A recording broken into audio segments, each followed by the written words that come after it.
Hello student, welcome to my YouTube channel yogendrclasses.uk। I hope आप सभी अच्छे होंगे घर में। प्लीज़ घर में रहिए और सुरक्षित रहिए और घर से ही अपनी पढ़ाई को जारी रखिए। तो हमने अभी तक जो पढ़ा था, चैप्टर नंबर फर्स्ट पढ़ा था क्लास 10th का, और उसको हमने फिनिश कर लिया है और हमने सारे सॉल्यूशन भी किए हैं उनके। आज हम नेक्स्ट स्टार्ट करते हैं चैप्टर सेकंड, पॉलिनोमियल। क्या स्टार्ट करेंगे आज हम? Polynomial. Polynomial this is a important chapter. इससे 3 मार्क्स का क्वेश्चन आता है यूके बोर्ड में और 1 मार्क्स का भी आता है, यानी टोटल 4 मार्क्स के हो गए। तो देखिए, पॉलिनोमियल को हम सब पहले समझते हैं। पॉलिनोमियल का मतलब क्या? तो जो पॉलिनोमियल है ये ग्रीक वर्ड है, ग्रीक, ठीक है, जिसमें इसका मीनिंग होता है, पॉली का मतलब होता है मैनी, और इस नोमियल का मतलब होता है टर्म्स। ठीक है, इतना समझ में आ गया होगा आप लोगों को कि जो पॉलिनोमियल है वो ग्रीक वर्ड है, ठीक है, और जिसमें पॉली का मतलब होता है मैनी और नोमियल का मतलब क्या होता है? टर्म्स। आई होप आपको इतना समझ में आ रहा होगा। अब देखिए, इसमें होता क्या है कि पॉलिनोमियल में 2 चीज़ें होती हैं। एक तो सबसे पहले एक चीज़ है, इससे रूबरू कराता हूँ आप लोगों को, अलजेब्रिक एक्सप्रेशन। Algebraic expression. अब देखिए, जो अलजेब्रिक एक्सप्रेशन होता है वो 2 चीज़ों से मिलकर बनेगा। पहला क्या होगा? कांस्टेंट, और दूसरा क्या होगा? वेरिएबल। ठीक है, तो स्टूडेंट, पहला क्या होगा? कांस्टेंट, और दूसरा क्या होगा? वेरिएबल। तो जब हम इन दोनों को मिला देंगे तो हमें अलजेब्रिक एक्सप्रेशन मिलेगा, और वही अलजेब्रिक एक्सप्रेशन जो होते हैं पॉलिनोमियल्स होते हैं। ठीक है, अब देखिए, इस तरह से हमने कांस्टेंट को भी 2 पार्ट में डिवाइड कर दिया है। कांस्टेंट का मतलब होता है वो वैल्यू जो फिक्स होती है। कांस्टेंट मीनिंग क्या होगा? Fixed value. फिक्स्ड वैल्यू, जो फिक्स्ड वैल्यू होती हैं वो कांस्टेंट होती हैं। अब ये फिक्स्ड वैल्यू भी 2 टाइप की होती है, एक टेम्पररी होती है और एक परमानेंट होती है। ठीक है, ये भी 2 टाइप की हो जाएंगी। एक कैसे? एक होती है आर्बिट्रेरी,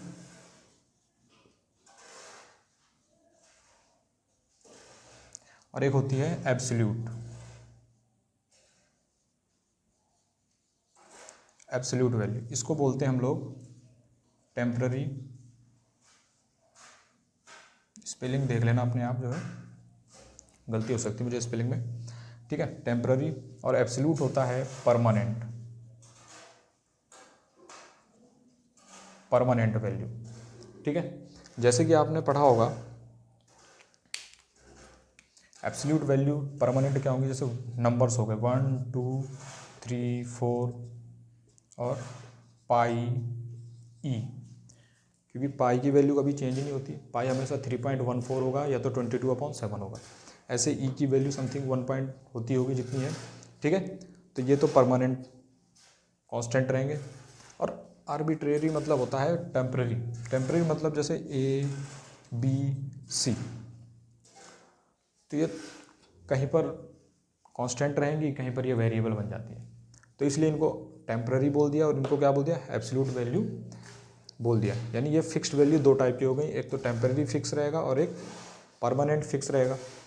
ठीक है, अब देखिए, फिर इसके बाद आती है बात वेरिएबल की। किसकी बात आती है? वेरिएबल। अब देखिए, वेरिएबल को हमने 2 पार्ट्स में डिवाइड कर दिया यहाँ पर। वेरिएबल। वेरिएबल क्या होते हैं? ये नॉट फिक्स होते हैं, नॉट फिक्स्ड वैल्यू। ये वैल्यू फिक्स नहीं होती, ये चेंज होती रहती हैं, ठीक है। अब इसमें होता क्या है, वेरिएबल भी दो टाइप के हो गए आपके यहाँ।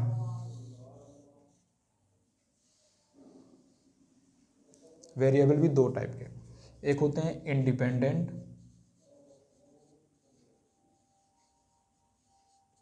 और एक होता है डिपेंडेंट। क्या होता है? इंडिपेंडेंट और दूसरा होता है डिपेंडेंट। अब देखिए,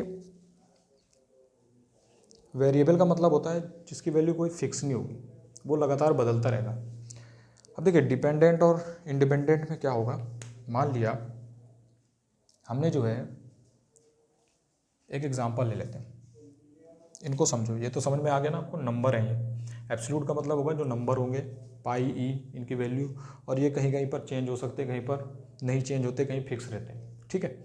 वेरिएबल में देखिए, डिपेंडेंट और इंडिपेंडेंट। वेरिएबल का मतलब समझ गए होंगे आप लोग, एक्स वाई जेड, है ना, पी क्यू, जो भी है ये सारे, ये इस तरह के क्या हो गए, ये वेरिएबल हो गए।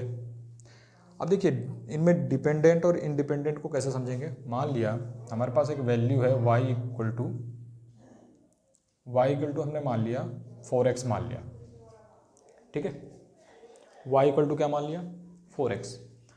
तो जब मैं यहाँ पर ये जो x है, जब मैं यहाँ x की वैल्यू पुट करूँगा 0 1 2 3 अप टू सो, तब मुझे y की वैल्यू मिलेगी, है ना। अगर मुझे y की वैल्यू चाहिए, y की वैल्यू अगर फाइंड करनी है, तो मुझे क्या करना पड़ेगा, x की वैल्यू पुट करनी पड़ेगी।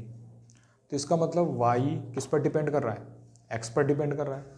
x की चाहे जो भी वैल्यू रख दें, तो यानी x जो है इंडिपेंडेंट हो गया और y जो है क्या हो गया यहाँ पर, डिपेंडेंट हो गया। तो मतलब यहाँ पर अगर हम देखें y इक्वल टू 4x देखें, तो यहाँ पर डिपेंडेंट कौन है, ये जो है यहाँ डिपेंडेंट है और ये जो है यहाँ इंडिपेंडेंट हो गया, ठीक है।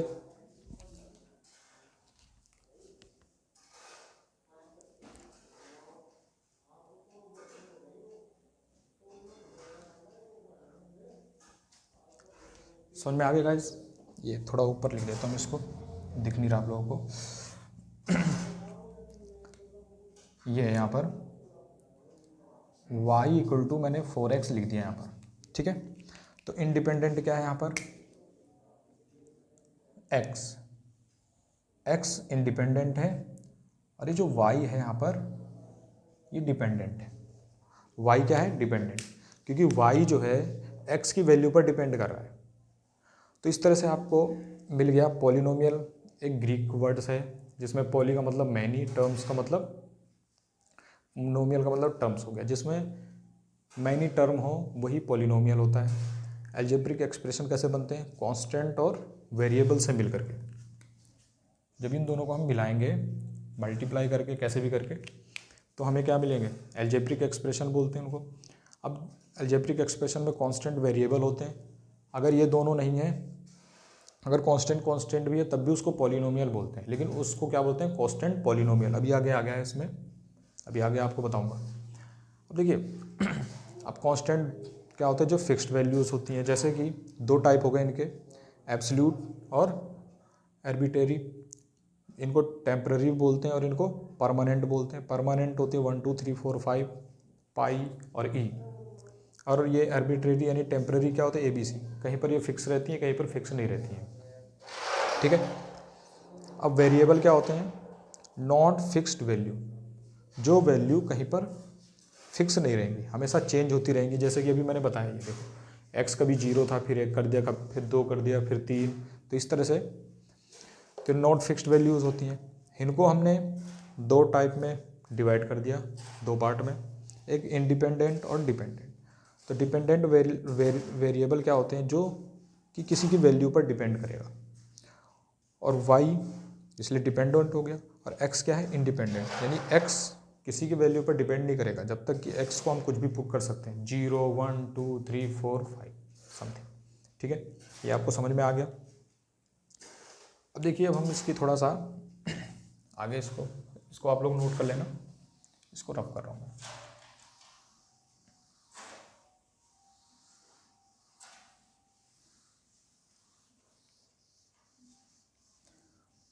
अब देखिए पॉलिनोमियल है क्या। ए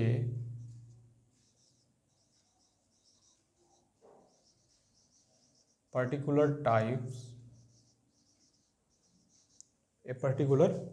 type of algebraic expression of algebraic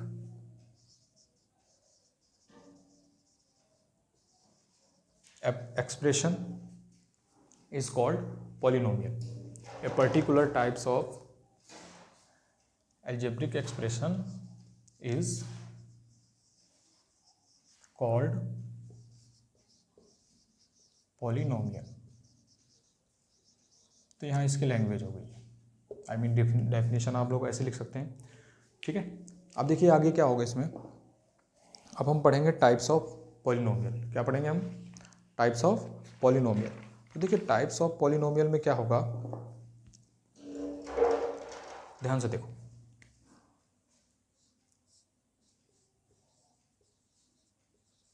types of polynomial,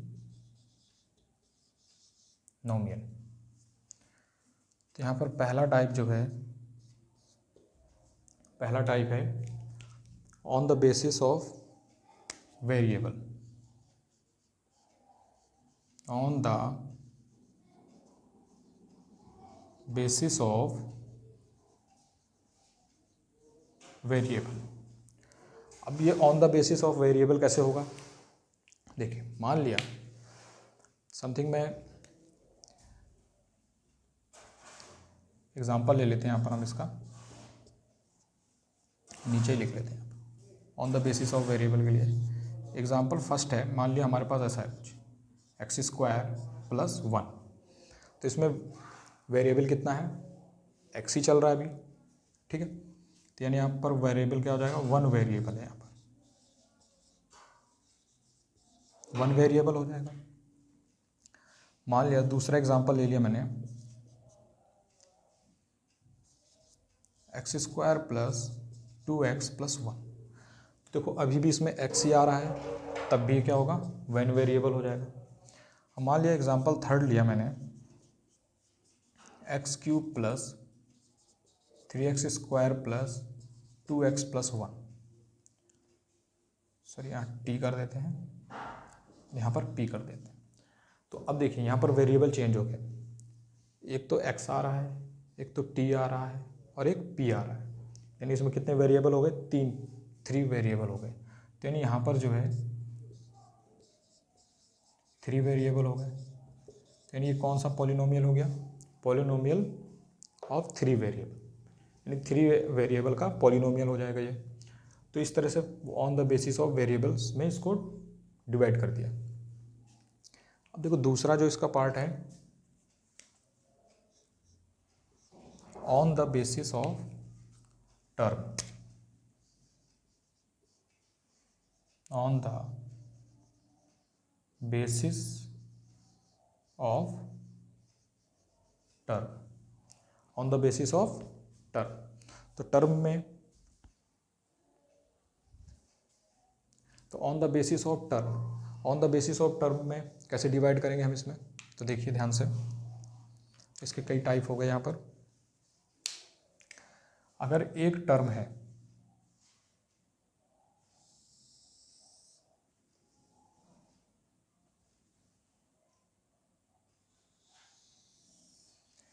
अगर उसमें एक टर्म है तो उसको मोनोमियल बोला जाता है। क्या बोला जाता है उसको? मोनोमियल। 2 टर्म है तो बाइनोमियल। 3 टर्म है तो ट्राइनोमियल। इसी तरह से आगे आप लिखते जाएंगे। तो ये टर्म के हिसाब से हो गया। मतलब जैसे कि इसका एग्जाम्पल क्या बनेगा यहाँ पर, इसका एग्जाम्पल बनेगा 2x², 5y³ 3, ये इनमें एक ही टर्म है तो इसलिए मोनोमियल हो गया। बायनोमियल क्या होगा, जिसमें दो टर्म होंगे, जैसे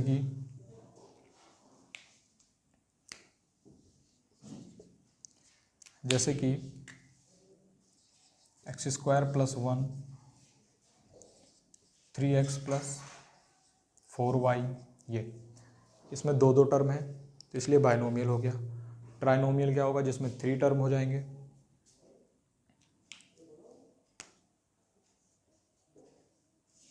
जिसमें क्या हो जाएंगे 3 टर्म, जैसे कि x³ + x² + 1। तो देखिए इसमें 3 टर्म है, 1 2 3। ठीक है, आई होप समझ में आ रहा होगा आप लोगों को। तो ये ट्राइनोमियल। अब तीसरा जो इसमें हमने टाइप देखा इसमें, वो था ऑन द बेसिस ऑफ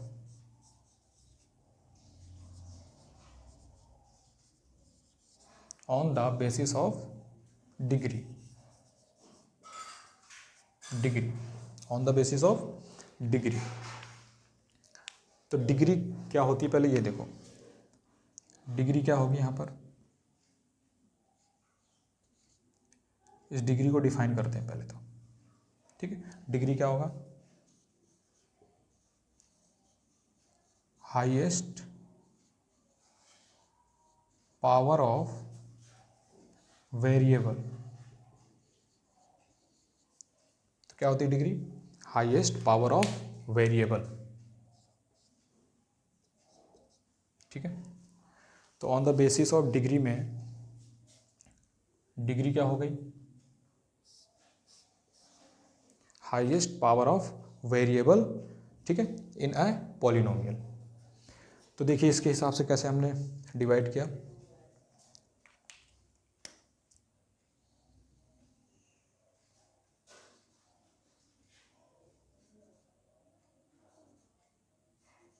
ठीक है, तो अब देखिए, तो पहली अगर किसी भी पॉलिनोमियल में अगर एक डिग्री है, 1 डिग्री, तो उसको बोलते हैं लीनियर पॉलिनोमियल, लीनियर पॉलिनोमियल। ठीक है, अगर 2 हैं तो क्वाड्रेट्रिक,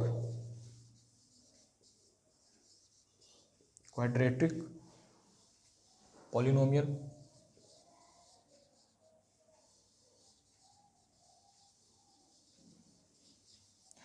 अगर 2 हो जाएंगे, पावर 2 हो गई तो क्वाड्रेटिक, अगर 3 हो गई तो क्यूबिक, अगर 4 हो जाएंगे तो बाय क्वाड्रेट्रिक, पॉलिनोमियल बोलेंगे इसको। ठीक है, अब देखो इसको एग्जांपल में समझते हैं हम लोग कैसे होगा।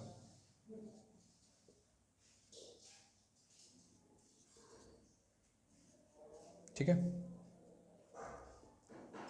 एग्जांपल लेते हैं। जैसे कि मान लिया हमारे पास एक एक्सप्रेशन है x + 1। ठीक है, 2x + 1 मान लो आप, चाहे कुछ भी। तो इसकी हाईएस्ट पावर कितनी है, यहाँ पर 1 है। तो इसीलिए यहाँ पर लीनियर पॉलिनोमियल की जो पावर है 1 है, मतलब हाईएस्ट पावर कितनी है, हाईएस्ट डिग्री कितनी है 1। तो इसलिए इसको क्या बोलेंगे, लीनियर पॉलिनोमियल। तो ये याद रखना, जिस भी पॉलिनोमियल में हाईएस्ट पावर यानी हाईएस्ट डिग्री 1 होती है, उसको हम क्या बोलते हैं, लीनियर पॉलिनोमियल बोलते हैं। ठीक है, अब देखिए आगे, क्वाड्रेटिक पॉलिनोमियल क्या हो जाएगा, जिसमें 2 पावर हो जाएंगे, हाईएस्ट डिग्री कितनी, 2, x² + 2x + 1। तो इसमें हाईएस्ट पावर कितनी है इसकी, 2 है। ठीक है, हाईएस्ट पावर कितनी है इसकी, 2। तो इसीलिए ये क्वाड्रेटिक पॉलिनोमियल हो जाएगा। क्यूबिक क्या होगा, x³ + 3x² + x + 1। तो इसमें देखिए हाईएस्ट डिग्री कितनी है, 3। तो इसलिए इसको क्या बोलेंगे हम, क्यूबिक बोलेंगे इसको, क्यूबिक पॉलिनोमियल कहा जाएगा। अब बाय क्वाड्रेटिक क्या होगा, 4x⁴ + 2x + 3। ठीक है, जरूरी नहीं है x³ आए आगे। ठीक है, तो इसकी हाईएस्ट डिग्री कितनी है 4, तो इसलिए इसको क्या बोलेंगे हम बाय क्वाड्रेट्रिक बोलेंगे इसको, ठीक है। तो आपको समझ में आ गया होगा। तो प्लीज़ अगर आपको समझ में नहीं आया तो आप लोग कमेंट बॉक्स पर कमेंट कीजिए, आपको जो समझ में नहीं आया अपने डाउट क्लियर कीजिए कमेंट बॉक्स पर कमेंट करके। हम आपके सारे डाउट्स को क्लियर करने की पूरी कोशिश करेंगे, ठीक है स्टूडेंट। तो मैं इसको रफ कर रहा हूँ।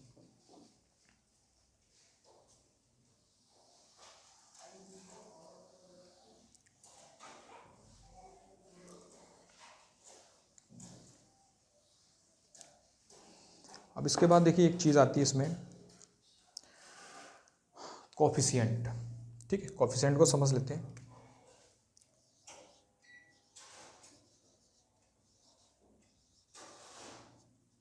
कोफिशिएंट क्या होता है? तो कोफिशिएंट के लिए कोई ऐसी लैंग्वेज नहीं है। मान लिया मेरे पास एक पॉलिनोमियल है 3x raise to power 4 plus 5x cube plus 3x square plus x plus 1। अब मैंने इसमें कह दिया कि आप कोफिशिएंट फाइंड कीजिए।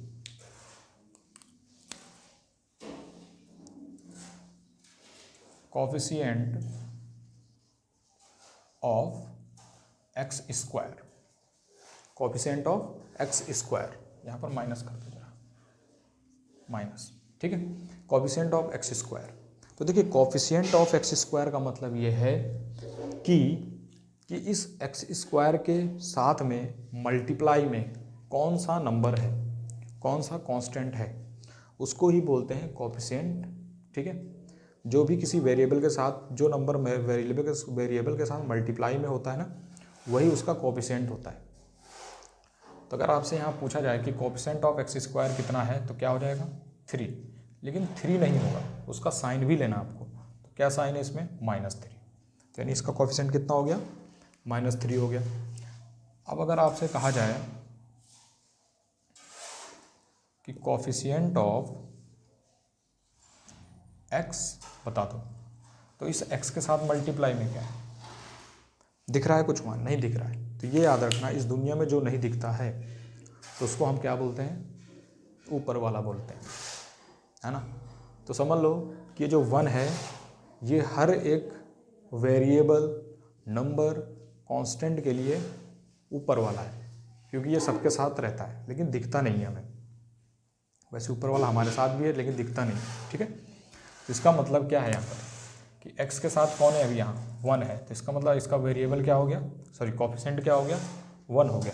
देखो आपको बता देते हैं, जैसे 2 है तो 2 के साथ हमेशा मल्टीप्लाई में कौन रहता है, 1 रहता है। तो 1 सबके साथ है, कभी भी अकेले नहीं छोड़ते किसी को, ठीक है।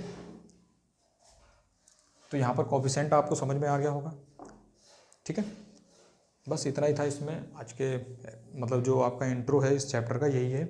और ये इंट्रो जो है 9th क्लास के लिए भी है और 10th क्लास दोनों के लिए। तो कल हम 10th क्लास का, आज तो इंट्रो पढ़ा है हमने 10th क्लास के 2nd चैप्टर का, और 9th के लिए भी था, जो 9th आप लोगों ने 9th में तो पढ़ा ही होगा ये, तो वो मैंने रिकॉल करा दिया आपको। आई होप आपको ये क्लास समझ में आई होगी। प्लीज़ मेरा चैनल सब्सक्राइब कीजिए, लाइक कीजिए एंड शेयर कीजिए और बेल आइकन को प्रेस कीजिए। Thank you class.